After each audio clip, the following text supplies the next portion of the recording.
A Course in Miracles, text, Chapter 16, The Forgiveness of Illusions, Section 7, The Bridge to the Real World. The search for the special relationship is the sign that you equate yourself with the ego and not with God. For the special relationship has value only to the ego. To the ego, unless a relationship has special value, it has no meaning, and it perceives all love as special. Yet this cannot be natural, for it is unlike the relationship of God and His Son, and all relationships that are unlike this one must be unnatural. For God created love as He would have it be, and gave it as it is. Love has no meaning except as its Creator defined it by His will. It is impossible to define it otherwise and understand it. Love is freedom. To look for it by placing yourself in bondage is to separate yourself from it. For the love of God no longer seek for union and separation, nor for freedom in bondage. As you release, so will you be released. Forget this not, or love will be unable to find you and comfort you. There is a way in which the Holy Spirit asks your help if you would have His. The Holy Instant is His most helpful tool in protecting you from the attraction of guilt, the real lure in the special relationship. You do not recognize that this is its real appeal, for the ego has taught you that freedom lies in it. Yet the closer you look at the relationship, the more apparent it becomes that it must foster guilt and therefore must imprison. The special relationship is totally without meaning, without a body. And if you value it, you must also value the body. And what you value, you will keep.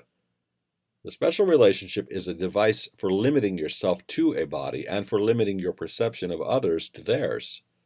The great rays would establish the total lack of value of the special relationship if they were seen.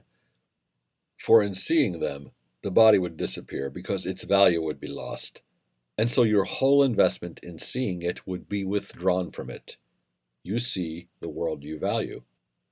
On this side of the bridge, you see the world of separate bodies seeking to join each other in separate unions and to become one by losing. When two individuals seek to become one, they are trying to decrease their magnitude. Each would deny his power, for the separate union excludes the universe. Far more is left outside than would be taken in. For God is left without, and nothing taken in. If one such union were made in perfect faith, the universe would enter into it. Yet the special relationship which the ego seeks does not include even one whole individual. For the ego wants but part of him, and sees only this part and nothing else. Across the bridge, it is so different. For a time the body is still seen, but not exclusively as it is seen here. For the little spark which holds the great rays within it is also visible. And this spark cannot be limited long to littleness. Once you have crossed the bridge, the value of the body is so diminished in your sight that you will see no need at all to magnify it. For you will realize that the only value which the body has is to enable you to bring your brothers to the bridge with you and to be released together there. The bridge itself is nothing more than a transition in your perspective of reality. On this side, everything you see is grossly distorted and completely out of perspective. What is little and insignificant is magnified, and what is strong and powerful cut down to littleness. In the transition, there is a period of confusion in which a sense of actual disorientation seems to occur. But fear it not, for it means nothing more than that you have been willing to let go your hold on the distorted frame of reference which seemed to hold your world together. This frame of reference is built around the special relationship. Without this illusion, there can be no meaning you would still seek here. Fear not that you will be abruptly lifted up and hurled into reality. Time is kind, and if you use it for reality, it will keep gentle pace with you in your transition. The urgency is only in dislodging your minds from their fixed position here. This will not leave you homeless and without a frame of reference. The period of disorientation which precedes the actual transition is far shorter than the time it took to fix your minds so firmly on illusions. Delay will hurt you now more than before, only because you realize it is delay, and that escape from pain is really possible. Find hope and comfort rather than despair in this. You could no longer find even the illusion of love in any special relationship here, for you are no longer wholly insane, and you would recognize the guilt of self-betrayal for what it is. Nothing you seek to strengthen in the special relationship is really part of you, and you cannot keep part of the thought system which taught you it was real and understand the thought that really knows what you are.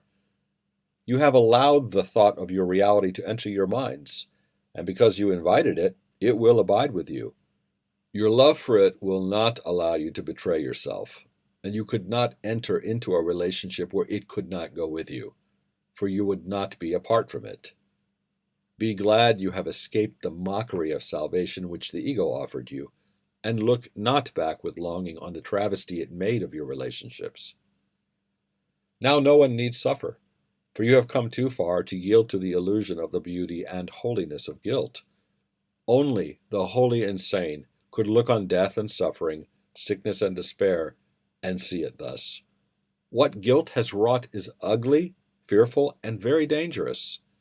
See no illusion of truth and beauty there, and be you thankful that there is a place where truth and beauty wait for you. Go on to meet them gladly and learn how much awaits you for the simple willingness to give up nothing because it is nothing. The new perspective you will gain from crossing over will be the understanding of where heaven is. From here it seems to be outside and across the bridge, yet as you cross to join it, it will join with you and become one with you, and you will think in glad astonishment that for all this you gave up nothing. The joy of heaven, which has no limit, is increased with each light that returns to take its rightful place within it. Wait no longer for the love of God and you, and may the holy instant speed you on the way, as it will surely do if you but let it come to you. The Holy Spirit asks only this little help of you. Whenever your thoughts wander to a special relationship which still attracts you, enter with Him into a holy instant, and there let Him release you. He needs only your willingness to share His perspective to give it to you completely, and your willingness need not be complete because His is perfect. It is His task to atone for your unwillingness by His perfect faith, and it is His faith you share with Him there. Out of your recognition of your unwillingness for your release, His perfect willingness is given you. Call upon Him, for heaven is at His call, and let Him call on heaven for you.